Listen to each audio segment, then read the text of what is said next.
तो आज के इस लेक्चर में हम बात करेंगे बेंडिंग स्ट्रेसेस इन बीम्स के बारे में। बेंडिंग स्ट्रेसेस इन बीम्स मतलब वो स्ट्रेसेस जो बेंडिंग से प्रोड्यूस हो रहे हैं। अभी हमने पहले क्या किया था, शेयर फोर्स और बेंडिंग मोमेंट किया है, हमने इतने सारे एग्जांपल्स कर लिए हैं उसमें। तो आपको पता होगा कि सैगिंग क्या होता है और हॉगिंग क्या होता है। जब हमने बीम को कुछ इस तरीके से बेंड किया तो वो क्या कहलाती है, हॉगिंग। और जब हम इसको इस तरीके से बेंड करते हैं तो ये कहलाती है सैगिंग। आप मुझको इस बीम को देख के बताइए कि ये बीम के अंदर कुछ स्ट्रेसेस प्रोड्यूस होंगे या नहीं होंगे। अगर आप कोई भी चीज़ बेंड करने की कोशिश करते हो तो उसके अंदर स्ट्रेस प्रोड्यूस होते हैं या नहीं होते।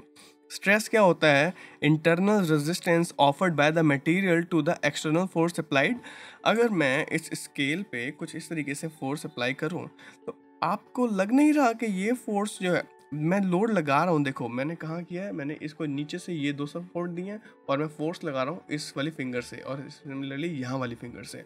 अब मैं इसको ऐसे बेंड करने की कोशिश कर रहा हूँ तो जैसे जैसे मैं इसको बेंड करना चाह रहा हूँ उतना ही ज़्यादा मुझे फोर्स लगाना पड़ रहा है इसको बेंड करने के लिए।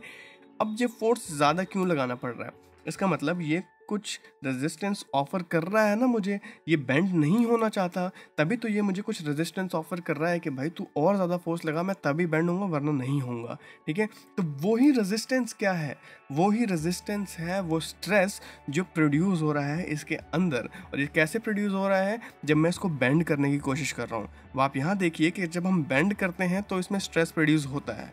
अब ये स्ट्रेस किस तरीके का होगा, स्ट्रेस कितने टाइप के होते हैं, दो टाइप की। पहला होता है शियर स्ट्रेस, दूसरा होता है normal stress.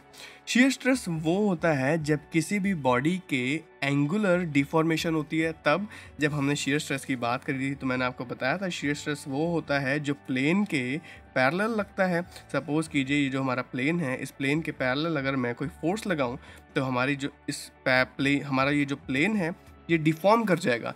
Deform in the sense I mean कि यहाँ भी ये फिक्स्ड है तो इसकी जो डिफॉर्म्ड शेप होगी वो कुछ इस तरीके से होगी ना, ये कुछ थीटा एंगल पे, सिमिलरली यहाँ पे भी ये कुछ थीटा एंगल पे डिफॉर्म हो जाएगा। पहले ये क्या था, एक रेक्टेंगुलर प्लेन था, अब ये क्या है, एक पैरेललोग्राम प्लेन हो गया।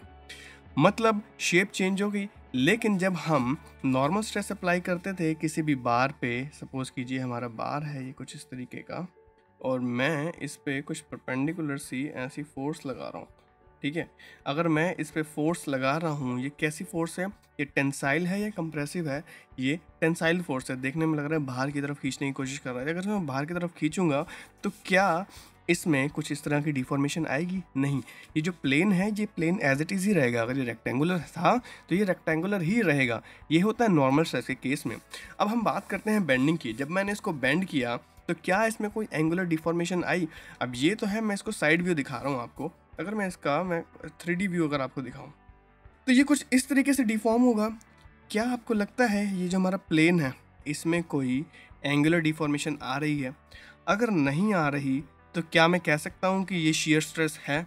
अगर डिफॉर्मेशन नहीं आ रही तो मैं बिल्कुल नहीं कह सकता कि ये शियर स्ट्रेस है, क्योंकि शियर स्ट्रेस तभी आता है जब कोई एंगुलर डिफॉर्मेशन होती है और जब कोई फोर्स प्लेन के पैरेलल लगती है। अभी मैं जब बेंडिंग प्रोड्यूस कर रहा हूँ, देखो मैं यहाँ पे शियर फोर्स की बात नहीं कर रहा, मैं यहाँ पे बेंडिंग मोमेंट की बात कर रहा हूँ। अगर आप लोगों के दिमाग में चल रहा है कि हाँ भाई लोड लगता है तो उससे शियर फोर्स प्रोड्यूस होती है, शियर फोर्स मैं मानता हूँ प्रोड्यूस होती है, लेकिन शियर फोर्स ही होती है जो शियर स्ट्रेस प्रोड्यूस करती है। तो आप उस चीज़ को इससे रिलेट मत करना कि शियर फोर्स जो है वो नॉर्मल स्ट्रेस प्रोड्यूस करेगी, कभी भी नहीं करेगी। मैं यहाँ बात कर रहा हूँ बेंडिंग मोमेंट वाली फोर्स की। जो फोर्स लगती है बेंडिंग मोमेंट की वजह से किसी बीम पे, तो उसको रेजिस्ट करने के लिए जो हमारी बीम के अंदर स्ट्रेस प्रोड्यूस हो रहे हैं, क्योंकि हमारी बीम अब ऐसे बेंड हो रही है तो क्या हमारे जो प्लेन हैं वो चेंज हो रहे हैं? नहीं हो रहे। अगर ये रेक्टेंगुलर है तो ये रेक्टेंगुलर रहेगा, इस प्लेन पे भी, इस क्रॉस सेक्शन पे भी, इस क्रॉस सेक्शन पे भी, इस क्रॉस सेक्शन पे भी, इस क्रॉस सेक्शन पे भी, और यहाँ पे भी ये रेक्टेंगुलर ही रहेगा क्योंकि मैंने ये प्रिज्मेटिक बार ली है। ठीक है, तो जब तक कोई एंगुलर डिफॉर्मेशन नहीं हो रहा तब तक मैं नहीं कह सकता शियर स्ट्रेस है। लेकिन अगर यहाँ पे कोई एंगुलर डिफॉर्मेशन हो ही नहीं रहा तो दूसरा स्ट्रेस कौन सा बचता है मेरे पास? दूसरा स्ट्रेस कौन सा है मेरे पास? Normal stress. कौन सा? Normal stress, that is sigma. Stress stress क्या होता है? टाउ। नॉर्मल स्ट्रेस क्या होता है? सिग्मा। इट मीन्स कि बेंडिंग की वजह से जो स्ट्रेस प्रोड्यूस होता है उसको कहते हैं हम नॉर्मल स्ट्रेस। आई होप इतनी बात आपको समझ आ गई होगी।